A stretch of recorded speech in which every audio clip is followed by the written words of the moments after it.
আসসালামু আলাইকুম ওয়া রাহমাতুল্লাহ। প্রিয় এইচএসসি শিক্ষার্থী, কেমন আছো সবাই? আশা করছি তোমরা ভালোই আছো। আজকে আমি তোমাদের সাথে যে বিষয়টি নিয়ে কথা বলবো তা হলো সিলেট বোর্ড 2022 সালের রাইট ফর্ম ভার্বস যে প্রশ্ন সেটি নিয়ে। তোমাদের সবারই একটি কমন প্রশ্ন হয়, আমরা রাইট ফর্ম ভার্বস পাঠতে চাই, তাহলে আমাদের কি করতে হবে, কি করলে আমরা এখানে 5-এ 5 পাবো? আমাদেরকে এই উপায়টা জানায় দিন। আজকে আমি তোমাদের সেই উপায়টি জানাই দেবো।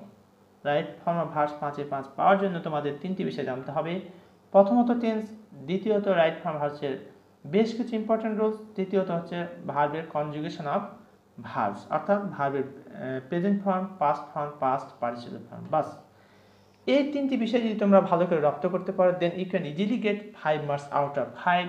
So let's get started and enjoy today's class.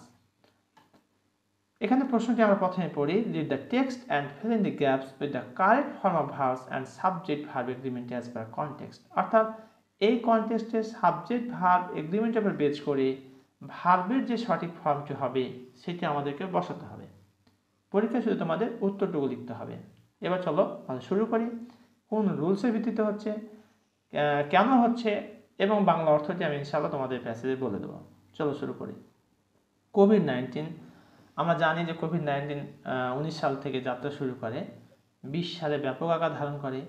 তো এই কোভিড-19 নিয়ে কিন্তু এখানে তোমাদের প্যাসেজটি দেওয়া হয়েছে।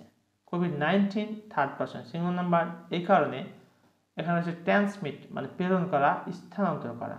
কোভিড-19 ট্রান্সমিটস হোয়েন পিপল ব্রেথ, এখানে ট্রান্সমিটস হয়ে যাবে থার্ড পারসন সিঙ্গুলার নাম্বার হওয়ার কারণে।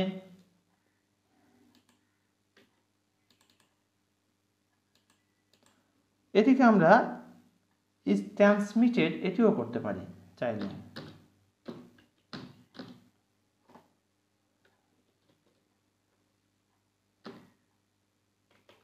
আমরা যদি চাই যে ইজ ট্রান্সমিটেড করব, সেটাও কিন্তু করা যাবে এখানে।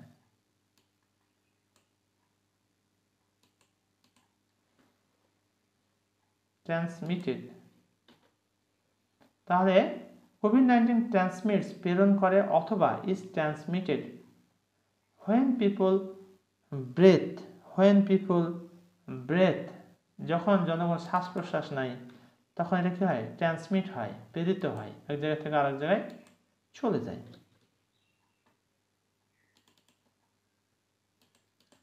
তাহলে এখানে খেয়াল করো, এই কোভিড-19 এই প্যাসেজটি কিন্তু প্রেজেন্ট টেন্সে রয়েছে। কোভিড-19 ট্রান্সমিটস, আর এটা আমি বুঝবো কি করে এটা প্রেজেন্ট টেন্সে রয়েছে, তা বোঝার জন্য আমাদের যে কাজটি করতে হবে, ভার্বের দিকে আমাদের তাকাতে হবে, যে ভার্বগুলো কোন টেন্সে রয়েছে, এটা একটা বিষয়। তো চলো দেখি তাহলে। কোভিড-19 ট্রান্সমিটস অথবা is transmitted when people breathe, যখন মানুষ শ্বাস নেয়, এভাবে শ্বাস নেয়, ইন এয়ার বাতাসে, contaminated in air contaminated by droplets and small airborne particles। droplets হচ্ছে বিন্দু বা কণা, and small airborne, airborne হচ্ছে পানি বাহিত আর কি, particles হচ্ছে কণা। when people bathe in air contaminated, air অর্থাৎ দূষিত বাতাস যখন সেটি শ্বাস নিচ্ছে এইভাবে, by droplets এই কণার দ্বারা, and small airborne particles containing the virus, and small airborne particles অর্থাৎ ছোট ছোট যে তোমার বায়ু কণা যেটা রয়েছে সেটা ধারণ করে থাকে ভাইরাসের মাধ্যমে, এটাকে শ্বাসের মাধ্যমে নিয়ে নেয়, তখন কি হয়? কোভিড-19টা কিন্তু ছড়িয়ে পড়ে।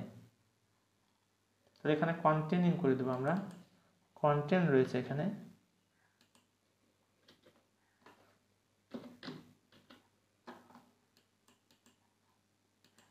আচ্ছা, কন্টেনিং কেন হলো একটু খেয়াল করো। এখানে আমরা দেখতে পাচ্ছি যে কোভিড-19 ট্রান্সমিটস, তারপরে complex sentence when people breathe, ঠিক আছে, in air contaminated by droplets and small airborne particles containing the virus. The risk of breathing, the risk of breathing, শ্বাস নেওয়ার যে ঝুঁকি, ইন ড্যাশ, ইন এখানে ইজ হবে।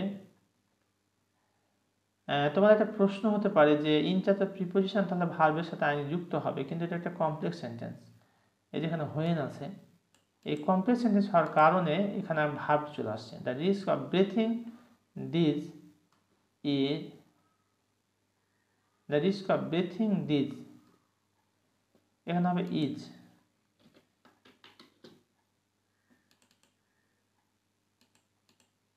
এখানে কি বসবো আমরা? Is.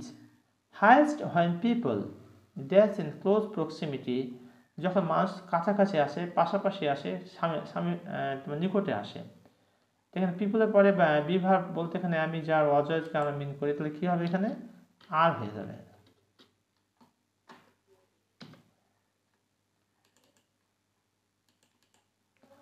When people are proximity but they dash inhale, can inhale, inhale হচ্ছে শ্বাস নেওয়া, inhale হচ্ছে শ্বাস গ্রহণ করাকে বলা হয় inhale।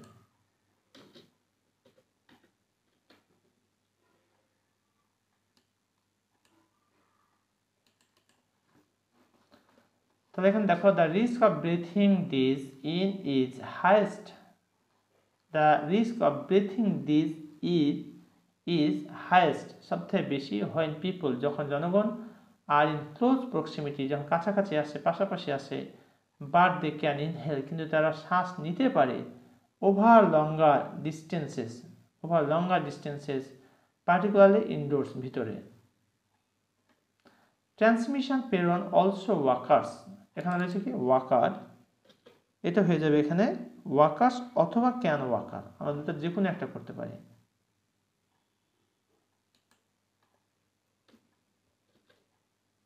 আমরা ওয়াকার্স করতে পারি অথবা ক্যান ওয়াকার, দুটার যে কোনো একটা করতে পারি আমরা।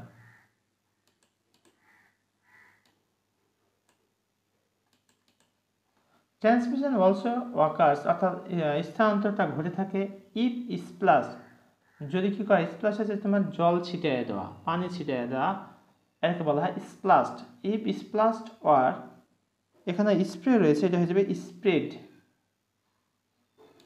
ওয়ার্ডের আগে এবং পরে একই রকমের পার্শ্ব হয়, তো সেই জায়গা থেকে আমরা এখানে দেখতে পাচ্ছি যে আগে রয়েছে পাস্ট ফর্ম, এই কারণে এখানে পাস্ট ফর্ম হয়ে গেল spread with contaminated fluids in the eyes, অর্থাৎ এখানে বলছে ট্রান্সমিশন অলসো ওয়াকার্স, স্থানান্তর আরও ঘটতে পারে if splashed or spread with contaminated fluids, দূষিত যে তোমার তরল পদার্থ, এটা ছিটানোর ফলেও কিন্তু এটা ঘটতে পারে in the eyes,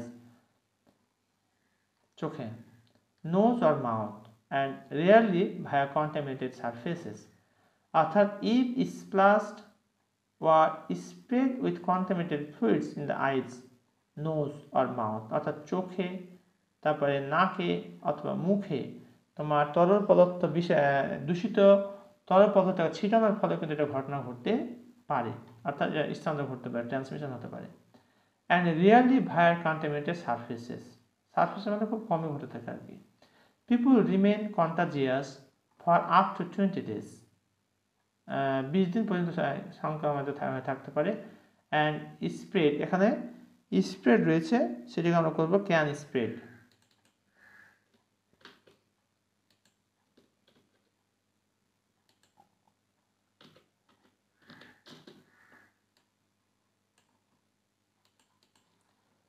The virus, even if they does not develop symptoms, if they don't develop symptoms,